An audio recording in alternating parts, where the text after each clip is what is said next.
So I'm Michael Schuler. I'm the Senior Minister of First Unitarian Society. I've served this congregation for some 27 years now. And on behalf of the congregation, it is my privilege and my distinct pleasure to welcome you here this evening for what promises to be an illuminating and an enriching event. We are most grateful as a congregation for this opportunity to share the story of a very remarkable woman, Vel Phillips, to share that story here in our lovely atrium auditorium. This month and next, I am conducting a white privilege class here at First Unitarian Society in which participants are being introduced to a number of important resources and provided an opportunity for some serious self-examination. And 2 weeks ago, I distributed a white benefits checklist to members of the class. And among the 30 items on that checklist was this one, which reads, I live in or went to a school district where the textbooks and other classroom materials reflected my race as normal, heroes, builders of the United States, and where there was little mention of the contributions of people of color in our society. This was certainly true of the public schools that I attended in the 1950s and the 1960s. And quite frankly, the only African American that I can remember studying at that time was George Washington Carver. It is undoubtedly less true today, but on balance, I suspect that persons of color still get short shrift in our history texts and in the major media. And indeed, in his autobiography, Growing Up Black in South Madison, Richard Harris complains that the contributions of Madison's enterprising and influential black citizens has been largely ignored.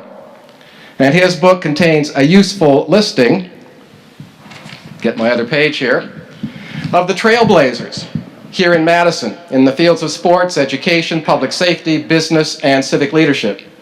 And several of those who were mentioned in the book, Growing Up Black in South Madison, were members of this congregation. Hazel and Odell Taliaferro, Demetra Shivers, Bernie and Kathy Mann. And looking outside of Madison to Wisconsin at large, there are many who have made similar but also unsung contributions. And our hope is that the attention that's now being given to Vel Phillips and her outstanding legacy, that with this attention, other stories will emerge, and that race will no longer be the determining factor when we weigh who matters and who does not. Thank you for being here this evening. And now John Miskowski, Director of Development at Wisconsin Public Television, will introduce our film. Thank you. First I want to introduce Robert Tronson. Robert, you have to stand up. Robert is the filmmaker, and he'll be available, after you want to talk to him, call him at his house. She's been very deeply into Vel for a couple of years. Michael, to your point, I think one thing that struck us or struck me, and I didn't think of it till just now to ask Robert, but working on this project, it was interesting how often we had to mention Father Grappi to have people understand the story. So, that's a really, really interesting issue at the time, because this amazing person in Father Grappi walked in front of those marches, and it changed the dynamic, it changed the attention of the state. But it's a little discouraging as we talk to people that they didn't remember Val, maybe as Secretary of State, but this story was lost. And in fact, a couple weeks ago, we got this wonderful note from Michael Phillips, who folks might know. He lived here in Madison for a while, and Vel's son, of course, about how wonderful it is that we preserved her story. So thank you, Robert. I have a couple of things I want to tell you. One is we have this thing we call a Vel box. They're free. What we'd like you to do as you watch the film is think about people who need to see this film. They might be your book club, your church group, your children, grandchildren. These are available for you to take. They have a couple things in them. They have the DVD of the show. They have a discussion guide and these great photos of Vel. As you watch the film, the original working title of this film, which disappeared at some point, and this is a great title because but was gracious persistence. And I think one of that, if you look at these photos of Vel, what you see in the middle of just terrible and wonderful things is she's always has this big smile on her face. Always. She still does. She's just this amazing dynamic woman, which you're going to see if you haven't already seen. But there's a discussion guide with that, the DVD as well. I think I have to do one more thing, and then I just want to thank the funders for this project. And that includes, if I could read this, I'll go by memory then, the Greater Milwaukee Foundation, the Helen Bader Foundation. The Helen Bader Foundation was really interesting. What really struck them about this project, and they've helped make possible and make connections, and it's happening in Milwaukee, was a cross-generational discussion. They're really interested in that we were telling the story of a 91-year-old woman. How often do we really listen to our elders, as we say? And so they were really excited about that part of it and sharing that story. In addition, the EVU Foundation, the Wisconsin Humanities Council, who's supporting these kind of conversations across the state, the Brewers Community Foundation, and the Lynx, the Milwaukee chapter of the Lynx, who supported the box. So you can take one. If you have someone you think can use it, please do that. And we'd encourage you to let us know if you use it. There's an email on the discussion guide.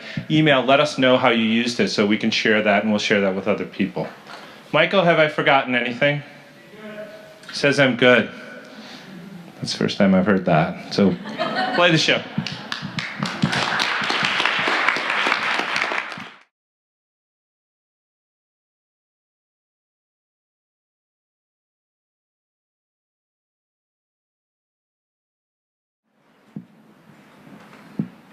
Fantastic tribute to an amazing woman. So your program this evening lists some of the particulars of our panel moderator's background, his various academic degrees, positions previously and presently held, his many community involvements. So I won't repeat the information that you can read for yourselves, but I would like to flesh it out just a little bit. Reverend Mitchell, our moderator, has won numerous academic awards, both at Morehouse College, where he received his undergraduate degree, and then subsequently at Princeton Theological Seminary, where he earned his Master of Divinity degree and a Master of Theology and Social Ethics. Later, as a student at UW-Madison Law School, he was a member of the prestigious Law Review. More recently, the Madison Urban League bestowed upon him the Young Professional of the Year Award.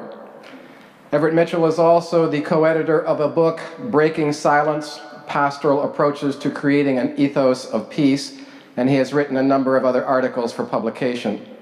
He has taught at Edgewood College as an adjunct professor and is founder and lead consultant of Rebuilding You, a rehabilitation program for civilly committed sex offenders, a program which serves to inculcate social responsibility and to encourage responsible leadership. He was ordained into the ministry at the age of 23, and Reverend Mitchell is, from a denominational standpoint, pretty hard to pigeonhole. Over time, he has served Baptist, Episcopalian, Lutheran, Presbyterian, United Methodist, and non-denominational congregations. He is married to Manka Mitchell, whom he describes as the love of his life, and is the proud father of Sydney and Braylon. Mitchell's favorite quote, according to the Christ the Solid Rock Baptist Church's website, "Do not follow the path that has been given. Instead, go to where there is no path and leave a trail."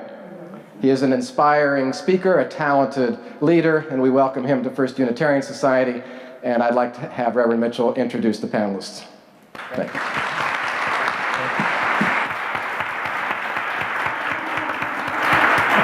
Can you take Thank you. Thank you so much. Thank you so much for having us. And I need to edit all that stuff that's on the church website. I don't know if there's much on there. But this is a wonderful opportunity. This is a lot. It's not about me as much as but it is a special panelist of individuals that we have here who represent a collective energy of voice and change and promise, but also a history of what can be done when we are involved in pushing for social change. We have very powerful Ms. Grandy Miss Brandy Grayson here, and you can read her bio. I can just tell you, my God, she's loud, she's passionate, and she is right. That combination by itself keeps us all on fire. We have with us Professor William Jones, Professor of History at our esteemed University of Wisconsin-Madison. We have my young girl, Ms. Jasmine Timmons. She's a member of my congregation, but beyond that, she has probably been my inspiration for the work that I have been able to do in this community, and she has been like my mirror of reflection and challenged me to do better. And as much as you have seen me do, can you imagine what I could do if I could keep getting pushed to do better? And she has been that for me. And of course, to my left is none other than Barbara McKinney. She is basically the grandmother to both of my children. I first met her when her son, Mike McKinney, and I were doing work around prisoner entry. And right when he got ready to pass, he asked me something very special. He asked me one question: will you take care of my mama? And ever since he's passed, she has been with me by my side, and so to be on stage with her is something special right now. So we're gonna start it off. Now that the sentimental stuff is out the way. One of the things that happens in the media is sometimes media gives us sound bites that do not always clarify the power nor the intention of the movement. And so before we get into all the deep questions that I'm going to ask the panelists, I'm going to ask for a few moments that Brandy and Jasmine take a moment to really clarify to some of our white allies what the young, gifted, and black are doing. Because I recognize that I go to these meetings and my white allies say, but they keep talking about 350. They keep talking about they don't want no police. And that scares a lot of them. Yeah. So I think this is a moment where we can really begin to tell you that it's more complex than the media sound bites give us credit for. Ms. Grayson. Oh, Can I have a little, can you hear me? It's working? Okay. That's high tech. Okay.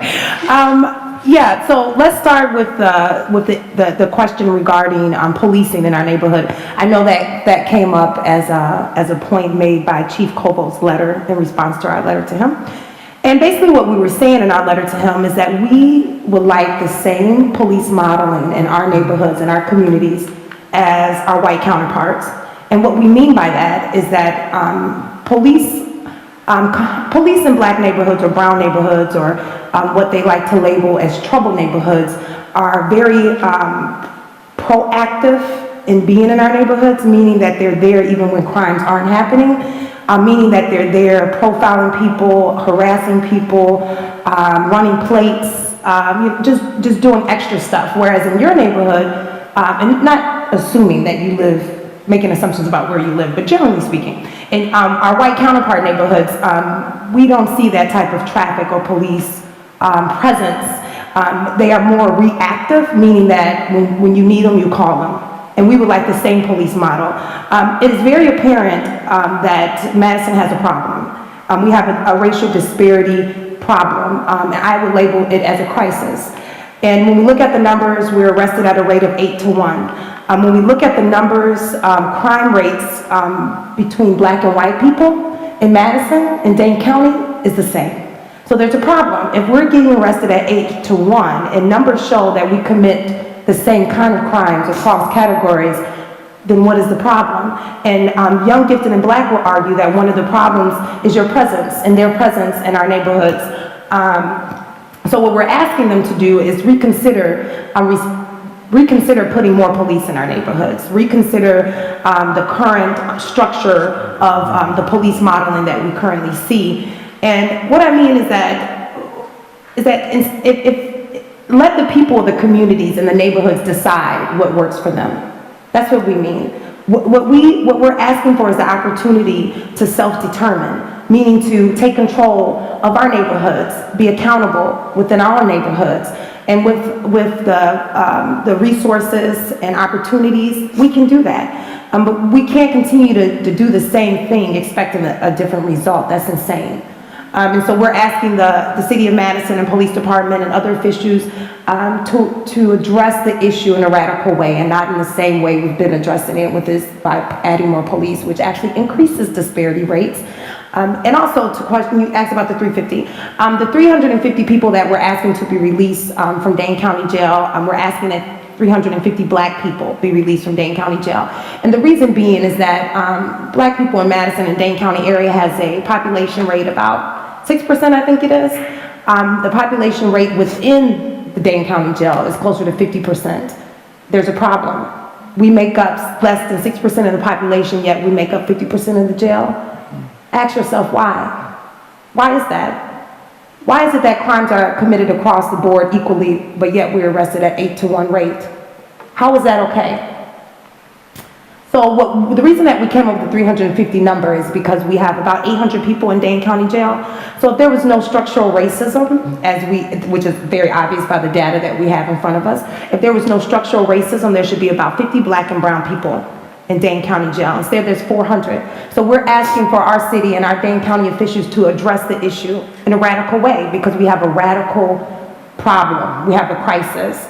And which means that if they release 350 people, they will also not only deal with the racial disparities that we're currently suffering, they will also deal with the safety issue of the jail. They will also would not have to spend $161 million of the taxpayers' money to build a new jail. We're saying take some money, invest it in the communities, invest it in programs and resources to help people stay out of jail, to help them not even be taken to jail. We have an issue, and the issue is not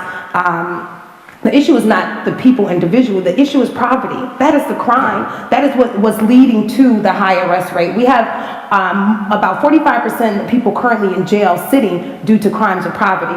If they had an attorney, if they had a job that was more than minimum wage, if they had assets and a daddy or mommy to call, they wouldn't be in jail.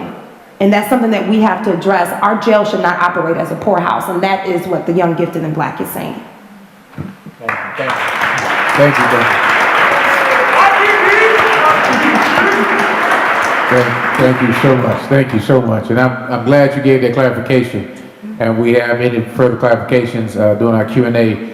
Please ask Brandy that. I'm going to switch over to Professor Jones and ask you this question. I know you haven't been necessarily prepared for it, and you can use your comments that you already pre-prepared to kind of answer this.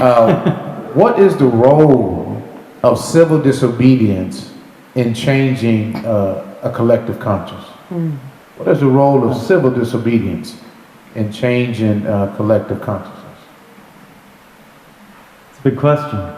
I mean, I think we see in the film the way in which, on one hand, this is a film about an electoral victory, getting Vel Phillips elected, but obviously she finds herself on the city council with a vote, a voice, a significant power, but she really can't pass this law without a mass protest movement behind her that's giving her that power. And I think very clear. This is a very clear case of where even this protest movement that can march and repeatedly march, the city can tell them you're not allowed to march, and that's where it becomes civil disobedience to not follow along with that, with what essentially they were saying was an unjust law, which I think is at the heart of civil disobedience. So, on one hand, actively defying the law, but doing it in a way that caused attention to the unjust situation. I think that was something that the Youth Council in Milwaukee did brilliantly in the way in which they called attention to the fact that this was not, that even in addition to the housing situation being unjust, the effort to clear people off the streets was itself unjust. And, I mean, this is a strategy that was repeatedly employed in the civil rights movement. And I think it's it's not a case in which the civil disobedience itself on its own was changing the situation, but that combined with this electoral and illegal strategy really it changed the legal situation, but I think it must have drawn attention and changed people's minds as well. Thank you. Ms. McKinney. I'm here.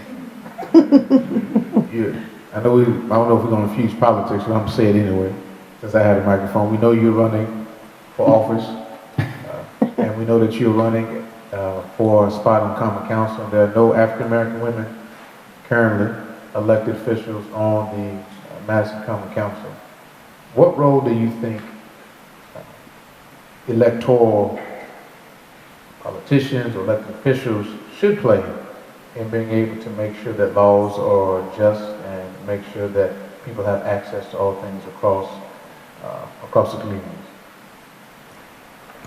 So let me first kind of highlight what I just saw, and this is the fourth time that I've seen this documentary. Vel Phillips, first African-American woman to graduate from University of Wisconsin Law School. First African-American and first woman Milwaukee alderman. First African-American judge in Wisconsin. First African-American and first woman elected to statewide office, Secretary of State. Let's applaud that first.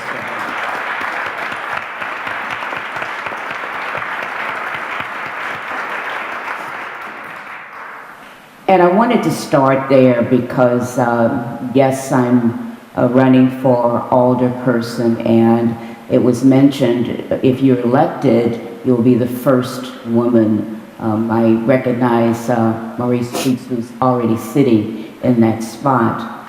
And I could rub all day long, and I'm still going to be a black female woman. But I'm a black female woman, well-educated, experienced, a history of working with individuals who are pushed to the margin. But I'm still asked, you speak so well. And when people see my credentials, they say, oh, you have 3 degrees. It shouldn't have to be that way. But the reality, it is. I'm a product of the 60s, so I was born in Mississippi, raised in St. Louis, and I experienced the black and white segregation, the water fountains, and all of the horrors that we hear about. And fast forward to where I am now is that I realize that the civil rights movement did not happen because people who looked like me was out front. I realized that it was a collective effort of people who didn't look like me that stood by people that looked like me. And so the responsibility of a legislative person is to search out those individuals who have a core commonality of what justice is all about. The right thing to do. And when you reach that core sense of the right thing to do, it ceases to be black against white or brown or all of those things. I look around and I see a lot of faces that don't look like us. But I would venture to say if we started asking what are the core values that are important to you, that there would be some of the same similarities as well. Madison is a tale of 2 cities, I call it. And I call it that because I'm Mike McKinney's mom, and so a lot of privilege was extended to me because Mike McKinney was the first African-American newscaster in Madison. And he came from behind the desk and did incredible things in the community, and people still recognize that. But also I see everyday men and women who are struggling, and they tell me that Madison has not been very good to them. And so we find ourselves struggling in a place of there needs to be a movement. Let me say that again. There needs to be a movement. So the young, gifted, and black, they're not 67 years old and they're not saying, I'm going to wait and be patient. They're saying, we've waited too long. And so when you see the film, the documentary of Velma Phillips, and the tension and the anxiety, that's how movements started. So I pause because I want that really to sink in, because I've heard a lot against the young, gifted, and black. And the first time I met Brandy, I said, where have you been? In Madison. She's been sitting quietly on the sidelines.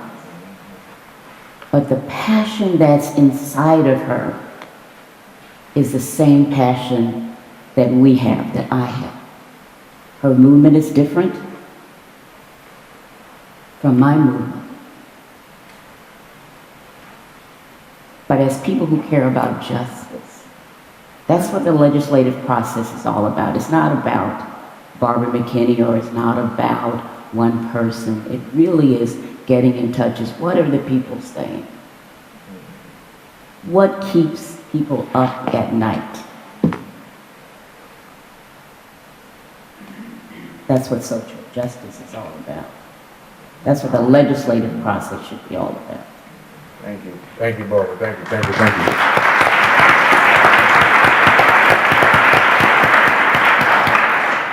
I'm gonna come to you, Jazz, and ask you this important question. I think is so essential to any movement.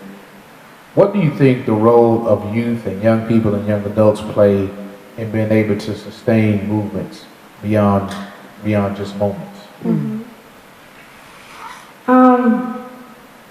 So what I think was so powerful about this documentary was being able to not just see the political position that she played, but also elements of her personal life.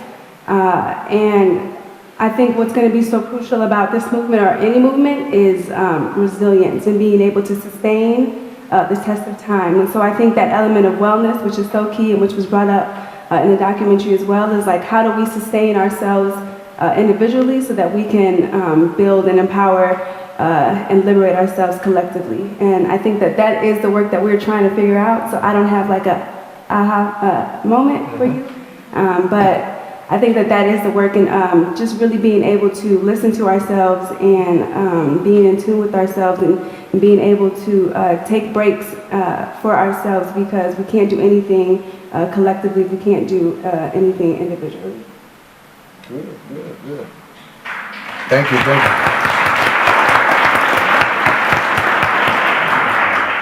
These questions will be open to everybody on the panel, and we'll conclude and then let you give some summary remarks before we do Q&A. Is that okay? Mm-hmm. All right. Vel Phillips said in the film that sometimes people forget that she is a black person, but they never forget that I'm a woman. Mm-hmm. Do the women on the panel think that this is still true today, or would you all say something different? I guess I would answer that and say that my blackness is always on the forefront.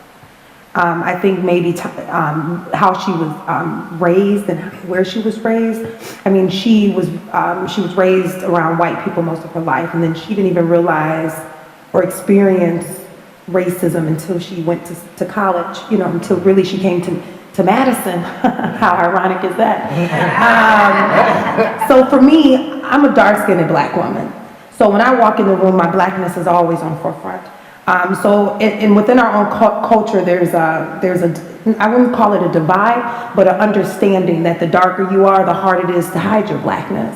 Whereas the lighter you are, you know, if you're mixed or you come from you know, you're not as dark as me, then you might get accepted in certain forms differently than I would. So for me, my blackness is always right there. I thought that it was an interesting response for her to say that she definitely saw herself as a woman being more prominent than being black. For me, I don't know if I can separate the two. I think the intersectional identities of being black and being women are so connected, so interconnected, that for me, oppression is one and the same. I think me as being a black woman, I'm a black woman. I'm not a just black, and I'm not just woman. I am a black woman. And so I cannot separate the two. And so for me, they go hand in hand. I would say the same thing because when I first went into business, I hit the glass ceiling, and that glass ceiling, not only was I a woman, I was a black woman. And in business, that was 2 strikes against you already. And so I don't separate the two. I want to be seen as intelligent, not based upon the color of my skin.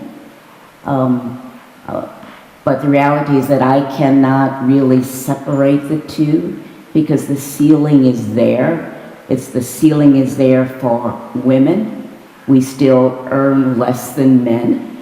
And the ceiling is there also because I'm a black female. This in Madison is the first time that I've seen as many women heads of nonprofit organizations. And I come from St. Louis. That doesn't happen. It's so when I got into business, white male dominated predominantly. So those ceilings exist for me, women, and then also being black.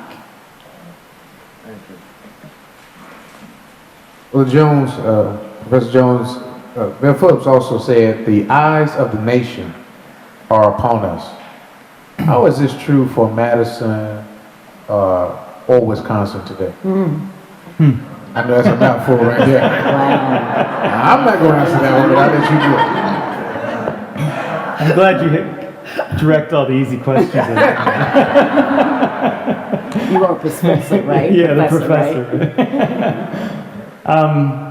Well, I mean, I guess I think that in terms of the eyes of the nation being upon us, I think in some ways they're focused on us in different ways. From I think there's a lot of introspection going on here about racial disparities, about a crisis in incarceration rates. That I think is probably not so much in the I mean, you know, with the most of the sort of national and international attention that's focused on our governor in his race to be the president. I think maybe that's a challenge to us. I mean, maybe that's something that should be in that discussion. The fact that this is a governor running from a country or a state in which these disparities are some of the worst in the country should be part of that conversation, but I think so far they're not. I think there are lots of other things that are part of that conversation that are interesting, but that's something that perhaps is a challenge to us to raise that as part of this building campaign. Thank you. So, how do you see people of faith and interfaith organizations, kind of how you saw the link between Grappy and Vel Phillips working together? How do you see the relationship between faith and interfaith organizations working as your allies today? Well, I think it's imperative that we all work together, regardless of your beliefs, regardless of how you identify. Most of our organizing historically has happened for Black people in the church. It's where we used to get our political education. It's where we used to get our food, our cheese, our bread. It's where we gain knowledge and understanding of who we are. And one of the things that I come to recognize as an activist and someone who prides himself in educating myself and gaining as much knowledge as possible is the importance of knowledge. And I say that to say that one of the things that's occurring and has been occurring for a long time in our society, in our country, is the dumbing down of us. This idea of not thinking, being in a state, in a city with one of the best colleges in the country, but yet we have the highest racial disparities within our churches, within our schools, within our criminal justice system, within all systems that we can think about. And the reason I bring that up is because no matter what our religion is or what our beliefs are, we must challenge ourselves. We must challenge ourselves to push past what we have been trained to believe under our umbrella of belief. Because the one thing that separates humans from other animals is our ability to gain knowledge and then to pass that knowledge on and to build from it. It takes other animals generations, years and years of evolution to catch up with us, because we gain knowledge and then we build on it and we do better. But the problem that we've been having within our own city and our own state is that we haven't been building on, and we have not been challenging ourselves to gain a different understanding or different perspective. So I would challenge all of us, no matter what our faith, belief, or our religion or doctrine is to think beyond what you've been told and to question everything. Because only through questioning will you find the truth that lies within you.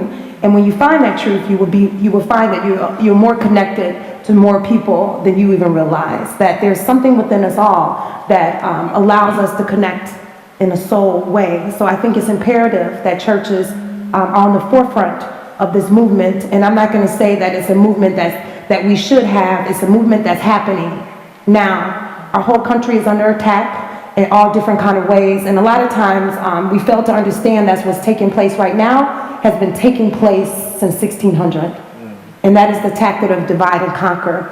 We have experienced this idea of social constructs that have separated you from me since 1600, since the Beacon Rebellion, when whites and black people stood together to fight together against the elite, and somehow we have accepted the idea that white supremacy is real, and that you are superior than I and my brothers or my sisters or the brown, yellow, or red people. So I would challenge everyone to gain knowledge and challenge yourself to educate yourself, and I would encourage everyone to stand with the injustices, because injustice anywhere is injustice everywhere. And I would just like to Thank you. I just wanted to add, just on a basic level of, when we're talking about building a movement, we're talking about people, right? We're talking about community. And that's all that church really is on a fundamental level, is community, is gathering people together. As simple as this, event that we're having right now tonight. And if we really want to be able to have a movement and sustain a movement, it's one thing to go out and door knock, in the freezing cold in Wisconsin winters, but it's another thing to talk to Pastor Mitchell and say, hey, can you get your folks together and we'll have a quick teach-in, and then we'll come back again and bring food, and right? When you think about it, why work harder when you can work smarter? So it's really about building people, which is the Young, Gifted, and Black slogan, is let's build a people. And so when you talk about that, we're just talking about building community.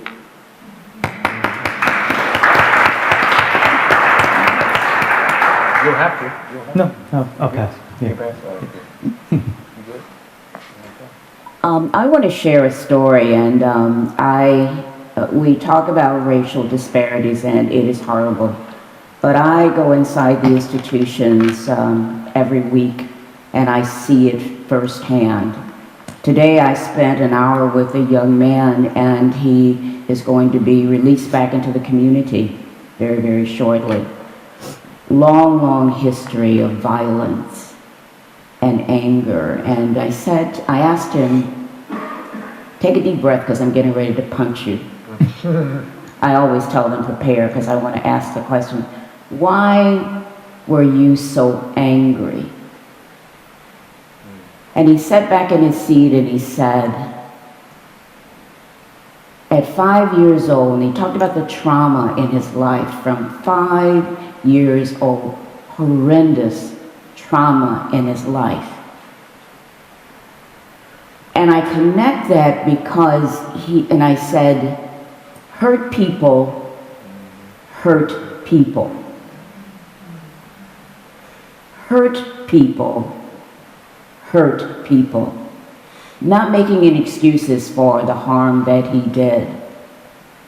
But it is the connection as a person of faith. That's the difference between the connection of the faith community and how we go inside the institutions, is that as horrendous as the things that he had done, and talking to this young man and really getting at why he's hurting people, that faith connection says that you are not what the sin that you committed or something like that.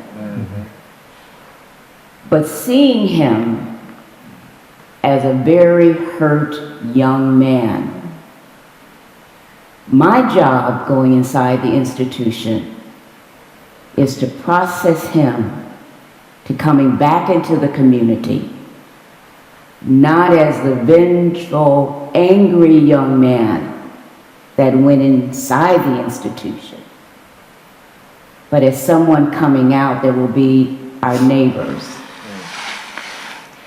And so when we look at racial disparities, it's that we gotta hit it right, straight on, absolutely.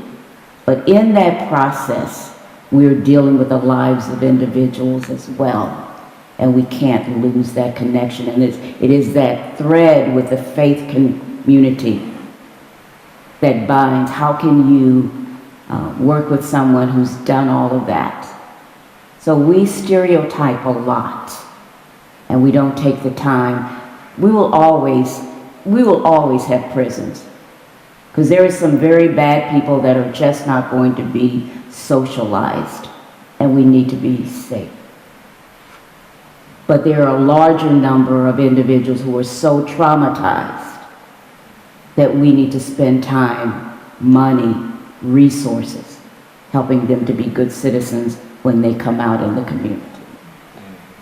Yeah, Go ahead. I do want to, I think when talking about the role, I mean, in studying the role of faith communities in the civil rights movement, something that struck me was the degree to which there's a theological and a spiritual component to the contribution, but there's also an institutional base that churches provide for people to have space to have meetings like this, to have to organize, and the importance of building institutions and sustaining institutions that can provide that space, ranging from whether it's a church, whether it's a fraternity or a sorority, whether it's a labor union, to have an institution that has resources.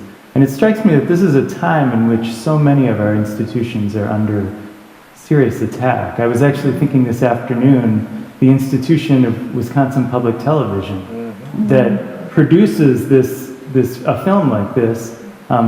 This is not the type of film that gets produced for commercial reasons, right? So that the free market is not going to produce a film like this, right? And so we really, and Wisconsin Public Television right now is under serious attack in its budget, and I think we need to think about the institutional resources that we rely on that make it put us in that make it able not to just to survive, but to change our society and to set priorities in ways that are not dictated simply by money. Thank you so much, Albert. Thank you so much, especially Wisconsin Public Television. As we transition, we'll take a couple questions from the audience. Becky, you can come. I just want you to pay attention to the point in the film when it says, God is white. And, yeah, and you saw a whole bunch of angry white men carrying a casket where God is white out in the front, and then, Robert, you will burn in hell, or something on the side. I think the idea is, the theological deconstruction is important, because as long as we have evangelical communities that still attribute to an all-white God sitting in heaven somewhere, and I know it's not the Unitarian language, but that is some great Johnson in space of time, well, it's more Unitarian, but in mainline evangelicals, it's not like that, right? It's, white guy sitting up in heaven with some gold shoes on and a white robe with a white long beard, judging everybody. It's like Santa. I tell the church it's like Santa Claus. We go to church to worship Santa Claus most days. He's saying who's going to be naughty, who's going to be nice, right? Yes. So we have to deconstruct that. And I think a part of why these kinds of conversations are important, and it may seem boring to some of you all, the reason why it's important is because this is a part of the deconstruction. Yes. On a late night Friday night, we sit up in a cold church. It is It's cold. cold as mud up in here right now. My toes are freezing. You sit up in a cold church having a conversation that many of you don't know how to have by yourself. Yes. Because many of us don't have the courage to walk up to somebody and say, I don't know how to fix this. I need a friend to journey with me, right? So that's why this is important, because it begins the deconstruction of what you saw on the front of that casket when they were marching. And people think, oh, that'll never happen in Madison. And then you go to church on Sunday. Ready for questions? I have a couple questions. One here, I think. Got the first one here. All right. We'll go eat. Let me go back. Go ahead. Go ahead back. Go ahead now. I'm very grateful for this panel this evening, and I wouldn't want, speaking of the deconstruction, I wouldn't want to leave tonight without following up on a point that Ms. McKinney spoke about when you were identifying that you want to be identified for your intelligence.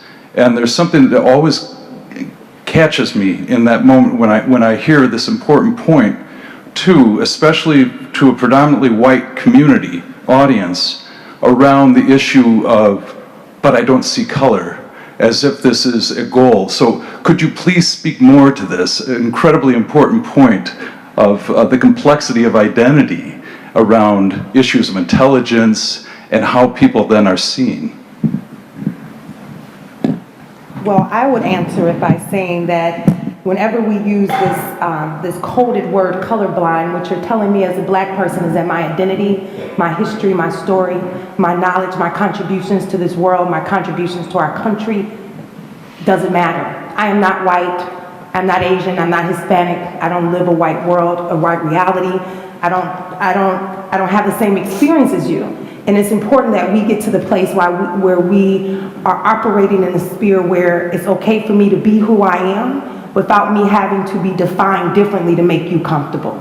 Because that color blindness is to make white people comfortable. It doesn't make me comfortable for you to tell me that you don't see my blackness. I'm very proud of my blackness. I'm very proud of my historical contributions to what has made America America. America was built off the backs of my ancestors whose blood flows through my veins. So for you not to acknowledge my history and my color is not to acknowledge me. So I do think it's important that we see character and not define someone by social constructs which are made up for you to separate you from me so that you may feel superior to me. I will ask that we deconstruct that idea, but never deny me of my history and my story.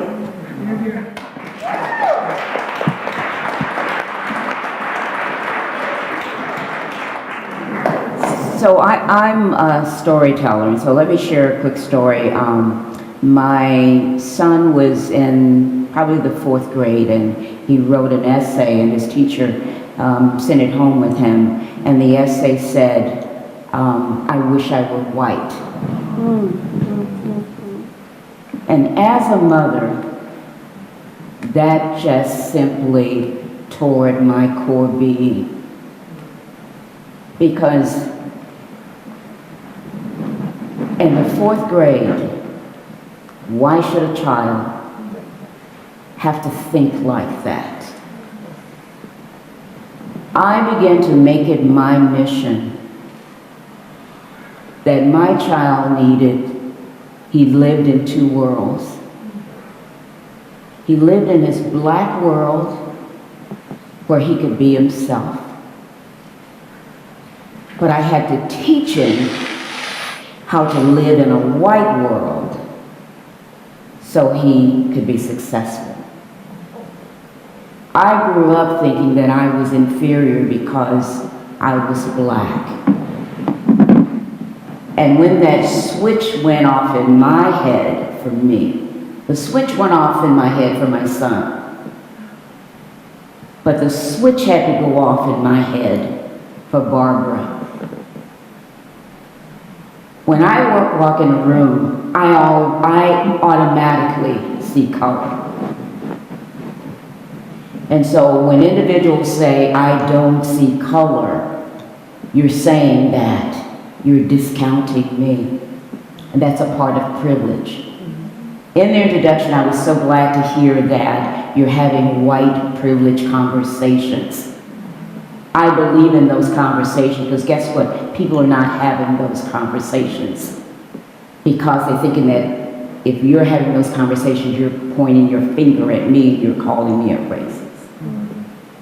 But these are the conversations that we've got to have. If we want to move the needle, you've got to hear about what makes me me and respect that.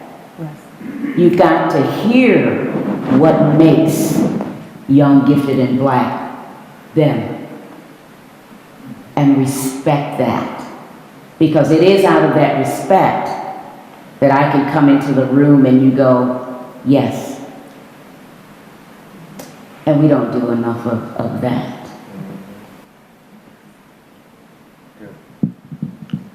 Thank you for that. I want to thank all of you for coming out. Especially proud of my YGB counterparts right now. Thinking about this idea of the switch that's in your head, in all of our heads, I'm thinking about the realities that we subscribe to and the realities that we walk in. And when I think about that, it makes me wonder about process and priorities when we're attempting to make change. Where does the change actually take place? And what changes do we want to see? We want to see things that are different in our society. We don't want to see disparities, but what changes need to be made in order for those disparities to go away? And I have my own personal opinion in that we have to change people and change those mindsets. But there's a process to that, and I was wondering if the people on the panel could speak to the logistics of change. I have a statement I would like to read, a quote rather, from the book Miseducation of the Negro by Carter G. Woodson. It says, if you can control a man's thinking, you do not have to worry about his action. When you determine what a man shall think, you do not have to concern yourself about what he will do. If you make a man feel that he is inferior, you do not have to compel him to accept an inferior status, for he will seek it himself. If you make a man think that he is justly an outcast, you do not have to order him to the back door. He will go without being told. And if there's no back door, his very nature will be to demand one. So I think this is very relevant to your question and relevant to where we are as a society, and not just for black people or brown or young people, but for white people. You have been conditioned and miseducated because you have been bamboozled just as much as we've been bamboozled. We have been bamboozled to believe that we are inferior to our white counterparts, and you have been bamboozled to believe that you are superior. So change happens when we deconstruct that ideology, that understanding. And that understanding and that deconstruction occurs with knowledge. And I will always go back to knowledge, because knowledge is the one thing that keeps us evolving as humans.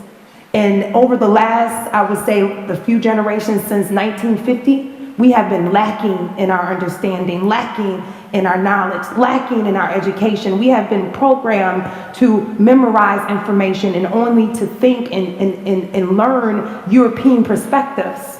But when you only learn one perspective, you limit your understanding of the entire perspective, because we understand that the world is made up of more than Europeans. So that's where change starts.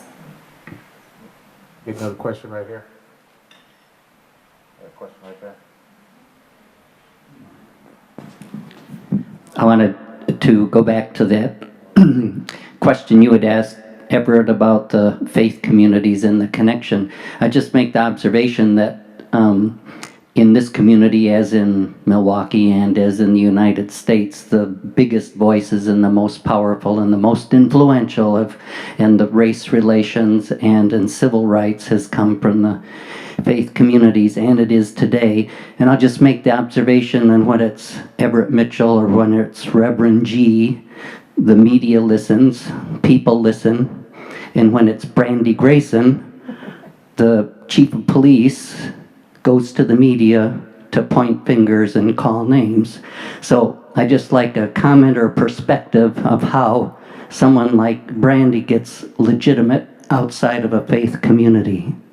That's a good question right there. I want the answer for that. I think the thing is two parts to that. It's a two-part answer. One, the media is always looking for the most sensational stuff that they can ever find. They come to people like Alex G and myself, and we don't give them the things that they want, right? Which is to try to divide the community. But I've noticed what the media has done to Brandy and to a lot of my counterparts at Young, Gifted, and Black is that they take the snapshots that they can try to use to further divide the community, even though their comments have not been that. So you got white counterparts all over the city, scared as hell, because they think, oh Lord, they just talking about letting black people out of prison and just letting no police. That is no. And that's why I said at the beginning, the reason why the voices are important because they're trying to lay a foundation for a future conversation that some of us have been resistant to having in this community. And so I think, so no, they won't come. I'm always, my starting point for why we need to be pushing these kind of conversations is when we had our press conference that time. You remember that? Oh yeah, we remember. We had that press conference, man. I'm telling y'all, all media outlets were out there. We sat there. We had all these long, wonderful proposed M talk. Brandy said some words. I said some words, clarifying some statements. You know what they showed on the news? The most zero. Not 1 second. I think we emailed each other talking about this. Y'all miss it? Did you see it? No, I didn't see it. Nothing. Not print, not TV, at all. That made me realize that the media also plays games with us. And we have to be careful at what we allow the media to play games with. In our statements, who we talk, I start telling folks, I'm not talking to you because I don't trust you. Because they try to use these words to divide us. And so rather than people picking up the phone and calling any one of us, they start making assumptions at their coffee dinners. Thinking that we have a position that is not completely ours. And so that's why I think Brandy's voice is important, because she's highlighting a voice, and I don't even want to say this, but let me say this. When I had a conversation with our elected officials, one of the things that threw me off was the fact that they pride themselves on listening to all voices. Oh, I listen to every voice.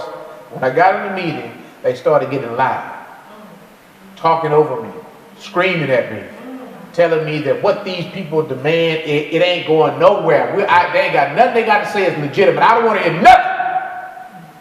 And I said to myself, only in Madison would a white man feel the urge to raise his voice over me in a meeting like this. And I said, if they can scream at me and be disrespectful to me, I know they're being disrespectful to these young folks who are trying to push the envelope. And I said to the elected official, I said, let's say this, you're correct. Their voices are loud, but the man seemed a bit crazy. But they still have a voice that you need to listen to. Why won't you listen to their demand and just have a good conversation? It's no! Sat back in my seat. I thought about nonviolent communication. And I said to myself, I'm not going to allow him to pull me into his drama. That's right. That's right. But I'm going to respond back to them in a way that makes me realize that this is not about justice. They're defending a system. Yes. And just because they were protesting in the 60s don't mean that they're relevant in 2015.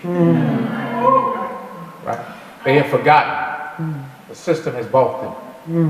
And now because the system has bought them, they feel like they don't have to listen to these people for it. And that's just wrong. And this voice, that voice, those voices, the voices of allies, the voices of LGBT community, those voices are pushing because systems have said, just shut up. Wait. It's going to get better. One day. Some decade, if you just follow by the rules, go to school, get your education, learn how to talk intelligent. Right. They'll one day accept you. Yeah. And I'm telling you, They never do. And that's why we got to be out in the streets. It's because no matter how you change, no matter what kind of chameleon you become, when it's tense, they revert to trying to treat you because they want you to know God is white. Like me, right?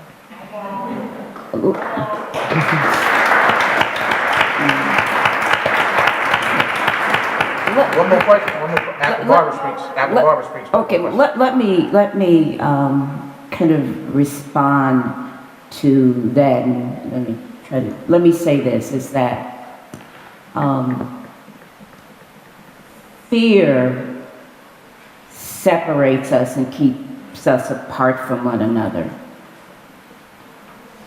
When we look at change, going back to your question in terms of the process, systemic change is like a cruise ship trying to move from this side to the other.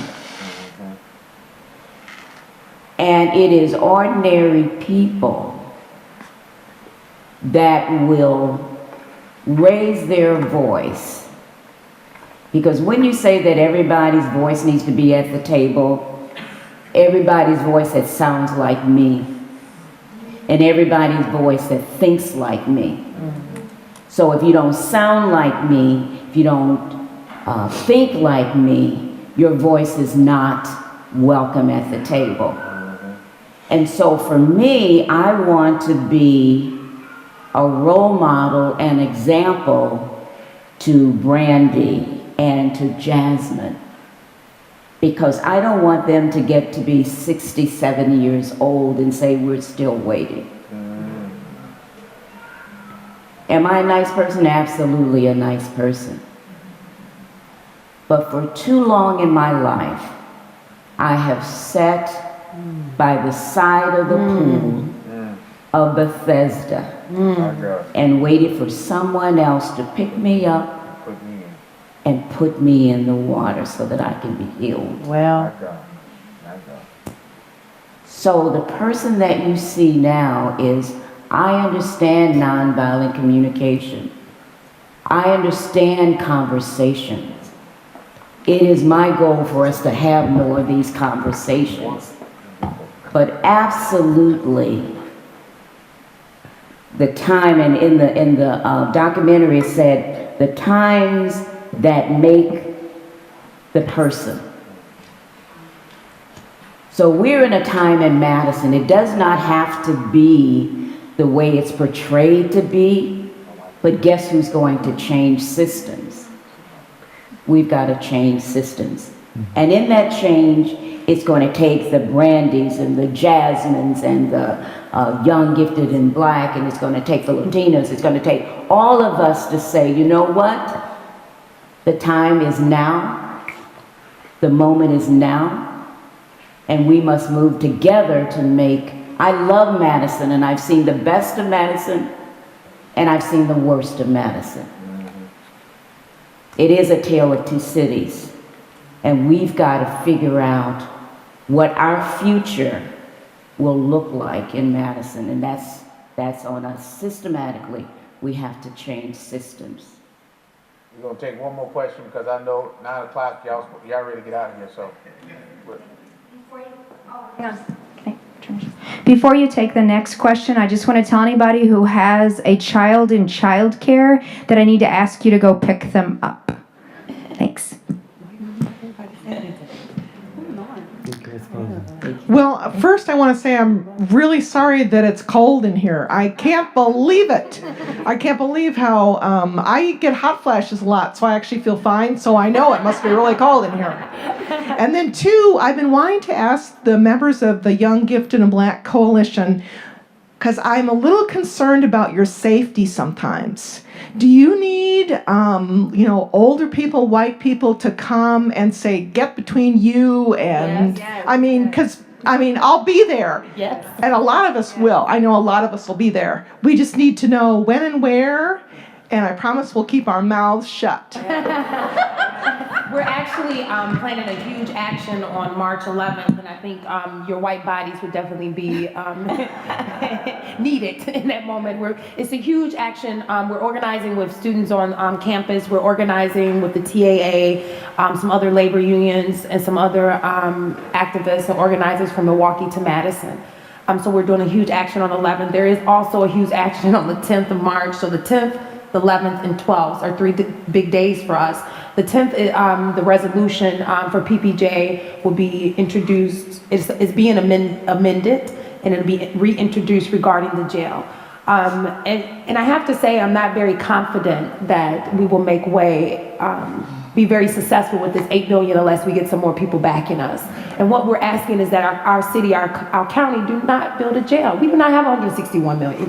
Do you have $161 million? I don't. And we're cutting back public education. We're cutting everything except for the funding of our criminal justice system. Our criminal justice system in our prisons in Wisconsin is funded 30 times more than public education. Think about that.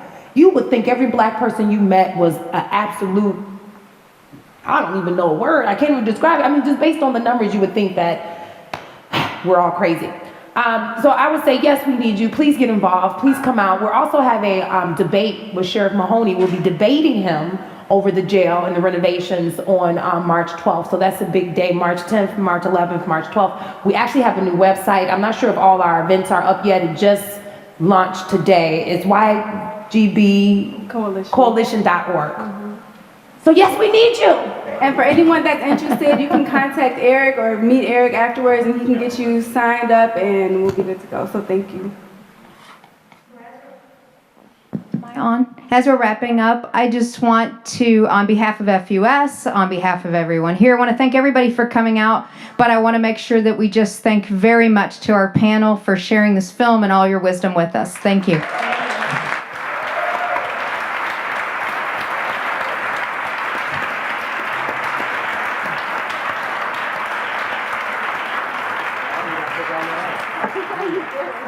Oh, sure.